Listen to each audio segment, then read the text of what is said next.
굳이 학원을 안 가도 성적이 상위권 더 유지가 되더라고요. 체능도 해야 되고 해야 되는 거 있잖아요. 시키세요. 수업 끝나자마자 게임을 하는 거예요. 엄마 게임하는 거 허락했어? 안녕하세요, 꿀쌤입니다. 자, 오늘은요 특별한 손님을 모셨습니다. 안녕하세요. 안녕하세요, 작가님. 자, 오늘 잠깐 처음이신 분들을 위해서 작가님 소개 부탁드릴게요. 안녕하세요. 저는 미라클 베드타임 저자 김연수입니다. 우선은 저희 아이들은 좀 컸어요. 이제 5학년 되고 네. 중학교 2학년 된단 말이에요. 둘째 아이를 자, 일찍 재워보자. 어린 친구들이라고 하면 불 끄고 누워. 이렇게 해서 재울 수 있을 것 같은데 사실 그 딱 9시에 취침한다라는 것 자체가 저한테는 굉장히 도전이고 네. 좀 그렇거든요. 딱 9시라는 시간에 네. 너무 집착하지 마시고요. 집착했어. 우리 집에 합의된 네. 아이와 내가 합의된 규칙이 있는가. 그래서 그래서 우리 집에 저녁 루틴이 네. 있는가에 조금 더 집중을 하시면 좋을 것 같아요. 우리 집에 루틴이 있는가. 특히 네. 이제 저녁 시간이요. 네. 왜냐하면 아침은 일단 이제 네. 정신없이 이제 나갔잖아요. 학교를 갔죠. 유치원을 갔겠죠. 그다음에 오후도 뭐 학원이나 이런 스케줄이 있잖아요. 한 뭐 5시 반에서 9시. 아이 네. 잠자기까지. 네. 요 정도 시간대에 루틴이 있는가부터 먼저 집중해 보시는 게 좋을 것 같아요. 보통의 이제 우리 어머님들, 그러니까 저를 포함한 이제 어머님들이 아이를 일찍 재우지 못하는 이유가 해야 될 게 너무 많아. 매일매일 풀어야 되는 학습지도 있고, 예를 들면 워킹맘이야? 그냥 퇴근을 늦게 했어. 아이하고 조금 더 시간을 보내야 되지 않을까? 이런 여러 가지 상황들이 좀 있단 말이에요. 근데 초등학생 엄마들한테 제가 제일 많이 듣는 소리 중에 하나가 하는 것도 별로 없는데 너무 바빠요. 네, 9시에 못 재워요. 근데 보세요. 초등학생 때 해야 되는 공부량이 한 10이라면 6개라면 네. 중학교 때 되면 한 60? 맞아요. 네, 놀라실 거예요. 그런데 고등학생이 되면 어떨까요? 또 그 2배? 그죠. 수능 만점자도 인터뷰하면요. 항상 가장 먼저 이야기하는 게 12시에 잤어요. 우리 아이들이 초등학생 때 공부하느라 시간이 없다? 이거는 시간을 너무 못 쓰는 거고 그렇죠. 구멍난 시간이 너무 많은 거고 우리가 좀 촘촘하게 시간 사용하는 방법을 초등학생 때 반드시 배워야 된다. 이걸 네. 안 하잖아요. 네. 그러면 중학교, 고등학교 올라가서 애들이 어떻게 되는지 아세요? 하나 포기하죠. 하나 포기. 사실 자제분들이 좀 굉장히 잘 성장한 걸로 알고 있거든요. 저는 그게 궁금해요. 사교육 없이 대학을 갔다. 네. 이런 결론적인 네네. 것에 포커스를 두지 마시고요. 네. 아이가 공부를 해낼 수 있기까지의 어떠한 능력들이 필요한지를 한번 생각해 보세요. 아이 입장에서 나에게는 시간이 요거밖에 없어라는 데드라인이 아이 머릿속에 있어야 돼요. 그게 먼저 있어야 그 다음에 자기 할 일이 그럼 그걸 어떻게 하지? 고민하면서 더 밀도 있게 시간을 사용하려는 태도가 길러져요. 그것을 봤었을 때 반드시 이 내면에 갖춰져야 되는 그 능력 중에 하나가 자기 조절력이라고 네. 생각해요. 무언가를 아이가 잘 하려면 네. 어떻게 해야 되죠? 많이 해봐야죠. 잘하겠죠. 네. 그럼 자기 조절력이 높은 아이로 키우려면 우리가 어떻게 해야 될까요? 자기 조절을 많이 해보면 되겠죠. 그렇죠. 근데 자기 조절을 억지로 밥 많이 먹어. 네. 공부 이거 다 해. 네. 이렇게 하면 일반적인 흐름에서 아이가 인위적인 노력을 가해야 되죠. 네. 매슬로우의 욕구 이론, 이 하단의 욕구가 채워지지 않으면 더 위에 상위의 욕구들이 채워지지가 않아요. 수면 욕구를 채워줌으로 인해서 아이가 그거를 매일매일 조절하는 연습을 통해서 자기 조절력을 기를 수 있다? 그 자기 조절력 덕분에 아이가 공부도 잘할 수 있다? 그러면 우리 그거 한번 해볼 수 있지 않을까요? 덕분에 공부를 잘할 수 있다면 네. 해볼 만하죠. 그게 왜 그러냐면요. 네. 아이가 정해진 시간에 약속한 시간에 잔다는 것은 만약에 9시에 자는 가정이라고 해볼게요. 그러면 아이가 지금 시간이 얼마 안 남았으니까 내가 빨리 마무리를 한다던가 아이가 자기 내면에 예측할 수 있는 일상이 기다리고 있어요. 내가 이제 요거 좀 그만하고 네. 아니면 빨리 이빨 닦고 빨리 이제 방에 들어가서 엄마랑 책 읽고 자야겠다. 아이가 자기 루틴을 조금 탄력적으로 조정할 수 있어요. 자기 조절하는 경험이 필요하다. 그죠? 그럼 결국에는 루틴을 만들어주는 게 필요하다. 이게 성인으로 치면 데드라인인 거죠? 그렇죠. 데드라인이 딱 있기 때문에 가용할 수 있는 시간 범위 안에서 오늘 레고를 더 많이 하고 내일 받아쓰기 시험이 있네? 그럼 받아쓰기 공부도 해야 되는데 하면서 이렇게 자기가 시간을 조금 더 융통성 있게 가용을 하는 거예요. 근데 이 네. 데드라인이 없으면 한없이 늘어나잖아요. 10시, 11시 시간이 넘어가면서 엄마의 목소리가 올라가고 갑자기 서두르게 되고 지금 몇 시인 줄 알아? 네. 그런 게 없으려면 데드라인을 딱 잡아놓고 요 안에서 아이랑 네. 꼭 해야 되는 일, 그다음에 내가 그래도 좀 선택적으로 마음대로 할 수 있는 일, 이런 것들을 허용해 줄 수 있으면 좋다. 제가 그 타임테이블을 보게 됐어요. 미라클 베드타임 하는데 저는 그 타임테이블 보고 이렇게 됐거든요. 네네. 저녁 식사 시간을 조절했더니 아이들이 사용할 수 있는 시간이 더 늘어나는 걸 볼 수가 있었어요. 그거에 대해서 잠깐 설명을 해주시겠어요? 정해놓지 않고 저녁을 먹이잖아요. 한 6시 반쯤 배고프네. 이렇게 하면서 밥솥 열어보고 이러면 밥이 없어요. 그러면 이제 그때 밥 안 치고 이제 밥을 먹었을 때 8시가 됐어요. 이제 그때부터 뭐 또 치우고 뭐 하고 내일 영어학원 뭐 숙제 해놨어 뭐 안 해놨죠 당연히. 저희 집은 5시 반에 저녁을 먹어요. 5시 반이요. 그러니까 유치원 때 그렇게 먹어버릇했는데 네. 그게 너무 좋아가지고 네. 쭉 하다 보니까 고3 때까지 학원 가기 전에 네네. 그게 만약에 5시 반에 수업이 있다 그러면 5시에도 먹여요. 그 얘기는 이제 무언의 압박이에요. 자, 엄마는 할 일 다 했다. 이제 시작이야. 너 할 일에. 나중에 네. 학년 올라갈수록 정말 네. 순수 공부 시간이다. 순공이라고 많이 말하죠. 순공 시간. 네. 컴퓨터나 핸드폰 들고는 방에 못 들어가는 게 저희 집 규칙이었거든요. 네. 코로나 때 수업을 받으니까 네. 방에 들어갔잖아요. 네. 수업 끝나자마자 게임을 하는 거예요. 그래서 그거를 제가 말릴까 하다가 네. 저녁 시간을 부글부글. 정말 더 땡겼어요. 네. 근데 저녁 먹을 때 일단 나와야 되잖아요. 그러니까 한 템포가 딱 끊어진 거예요. 네. 공부 열심히 했고 한 템포 쉬어. 엄마 게임하는 거 허락했어. 근데 저녁 먹었지. 이제 정신 차려. 오늘 다시 루틴 시작이야. 그 시간표를 그려 이렇게 네. 보시면 저녁을 일찍 먹었었을 때 우리 아이가 가용할 수 있는 조금 더 이렇게 네. 다 브레이크를 한번 딱 가지고 다시 또 집중할 수 있는 시간이 되게 길어져요. 저녁이 이렇게 시간표상 앞으로 가면 그 뒷시간이 길어진다. 네. 그거예요. 좋습니다. 저는 이제 궁금했던 게 부모님이 도대체 어느 정도까지를 세팅을 해줘야 되는 걸까?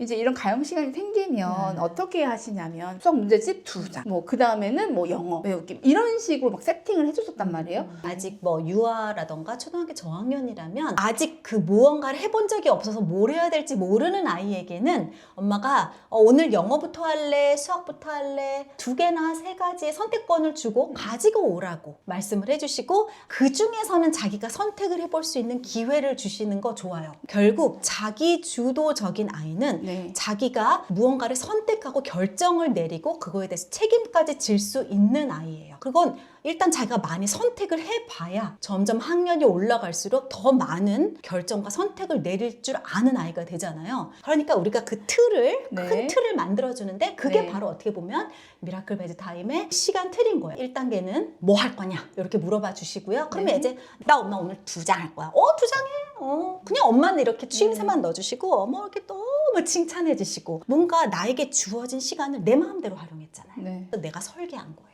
그 초등학교 1학년이 10분부터 20분, 30분 이렇게 네. 늘려가는 거예요. 네. 아이에게 선택권도 줬고 기회도 줬는데 여전히 우리 아이는 올 생각을 안 하고 엄마는 100%.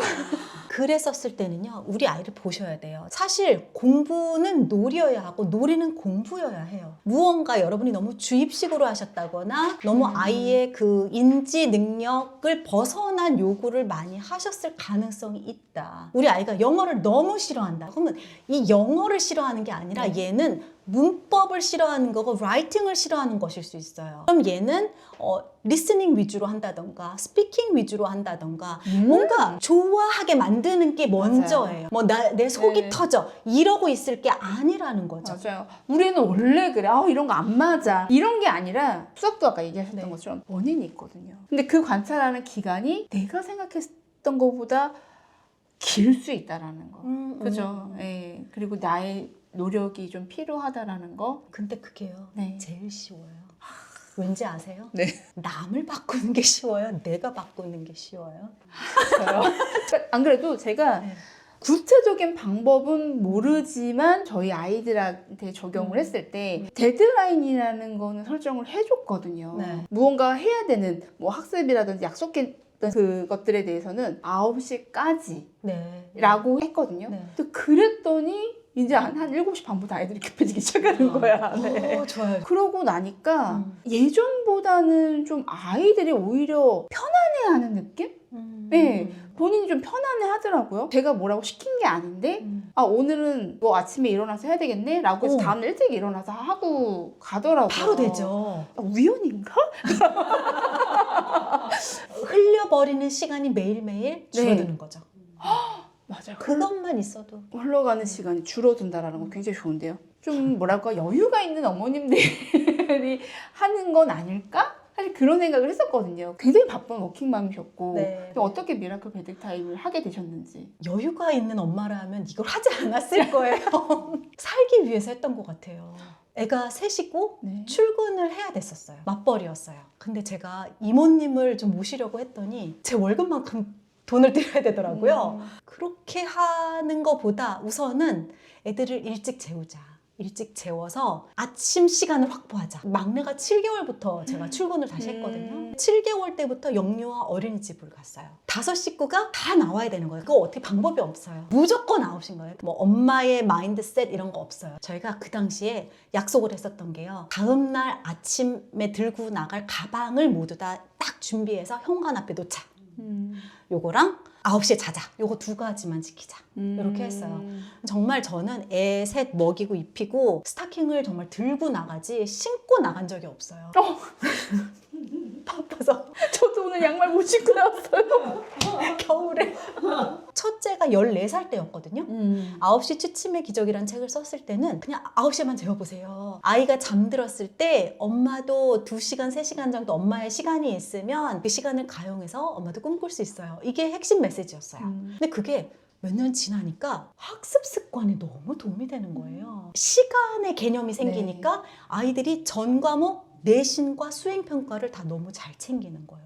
잠을 잘 자고 학교를 가잖아요. 제가 애한테 물어봤어요. 수업 시간에 졸진 않아? 그랬더니 엄마 9시에 자는데 어떻게 잠이 와요? 잠이 안 와서 수업 시간에 자기는 너무너무 초롱초롱하게 선생님 수업을 듣는데요.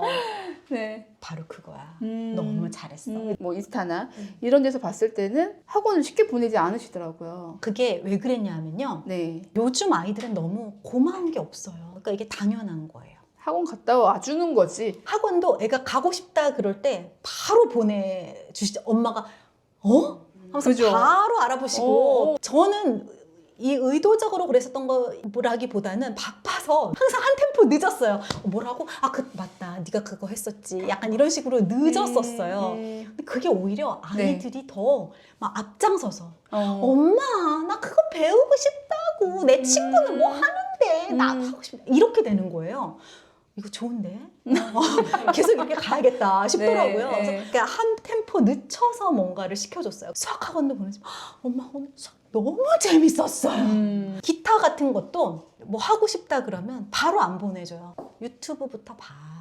정말 자기가 관심이 있으면 유튜브도 검색해보고 막 이렇게 연습도 해보고 하다가 더 잘하고 싶어. 다른 코드를 넣어보면 훨씬 노래가 세련되고 멋있어진다라는 거를 알면 이게 배우고 싶어지거든요. 그럴 때 딱 한번 이렇게 몇 번만 기타 레슨 선생님을 붙여줬더니 애가 갈 때마다 너무 열심히 배우는 거예요. 사교육을 해줬다 안 해줬다 이게 중요한 게 아니고요. 애가 되게 하고 싶어 할 때 탁 넣어주면 그 1시간에 몰입해서 오는 량이 달라요. 막 수업 시간도 6시 시작이다 그러면 6시에 이렇게 어슬렁어슬렁 가는 게 아니고요. 가는 시간 계산하고 엘리베이터 몇 번 내가 놓칠 수 있어. 이거 계산해서 애들이 가는데 10분밖에 안 걸려도 30분 전에 나가요.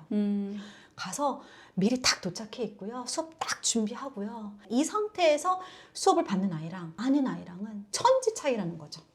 사교육은 그러면 어떻게 활용을 하셨는지 궁금해요. 초등학생 때 어느 정도의 사교육을 넣었는데 만약에 위클리로 월화수목금토일 이렇게 넣었을 때요. 고정 루틴을 만들어 보세요. 네. 학교 가는 시간, 그다음에 잠자는 시간. 고정 루틴 딱 블럭 처리됐죠. 그러고 나면 이제 비는 시간 있죠. 네. 저녁 식사 시간을 한번 딱 흐름을 끊어요. 네. 그럼 그 전 앞 단계는 굳이 엄마가 뭐 끼고 있을 수 있으시면 뭐 감사하고 다행인 일이지만 여러 가지 사정이 있잖아요. 그리고 애랑 너무 긴 시간을 붙어 있으면 화가 나요. 힘들어요. 안 돼요. 재채능도 해야 되고 해야 되는 거 있잖아요. 시키세요. 하시되 영어든 수학이든 숙제가 있는 사교육을 보내신다면 숙제 타임을 아이랑 같이 이 시간표에서 찾아보세요. 숙제할 수 있는 시간도 없을 만큼 애가 바쁘다라던가 아니면 이 밤 10시, 11시까지 시간을 침범해야 된다면 이거는 과한 거예요. 그렇게 공부를 해버릇했더니 학교 수업 열심히 듣고 굳이 학원을 안 가도 성적이 계속 상위권 더 유지가 되더라고요. 결국에는 어머님들도 결핍을 이제 두려워하지 않는 게 중요하다. 오히려 그게 우리 아이들의 성장의 에너지가 될 수 있다. 라고 생각을 하셨으면 좋겠어요. 오늘 바로 우리 엄마가 시작할 수 있는 게 어떤 게 있을까요? 오늘 배운 거 다 지키려고 하지 마시고요. 네. 평소 몇 시에 저녁을 드셨는지 제가 잘 모르겠는데요. 평소 드시던 것보다 딱 30분만 빨리 한번 저녁을 드셔보세요. 이렇게 내가 설거지를 다 했는데 아직 시계가 7시가 안 됐네? 되게 기분이 좋아요. 딱 30분만 우리 오늘 저녁을 먼저 먹어보자고요. 그리고 나머지 그 30분의 여유 시간, 그 여유 시간을 누려볼까요? 오늘 이 영상이 많은 부모님들께 도움이 되셨으면 좋겠어요. 우리 아이들이 빨리 자고 그래서 좋은 컨디션으로 학교를 가고 그래서 결국에는 내가 자기 조절을 할 수 있는 그런 미라클 베드타임을 실천을 해봤으면 좋겠습니다. 오늘 와주셔서 너무너무 감사드립니다. 네. 그리고 저희는 다음 영상에서 또 다른 도움되는 내용으로 만나 뵙도록 하겠습니다. 감사합니다. 감사합니다. 누워 자야지. 키 안 클 거야. 정작 나는 뭐였지? 이대로는 안 되겠어. 말만 하지 말고 우리 가족 루틴 만들어 봐야지. 오늘 저녁 식사 30분만 땡겨 보겠어.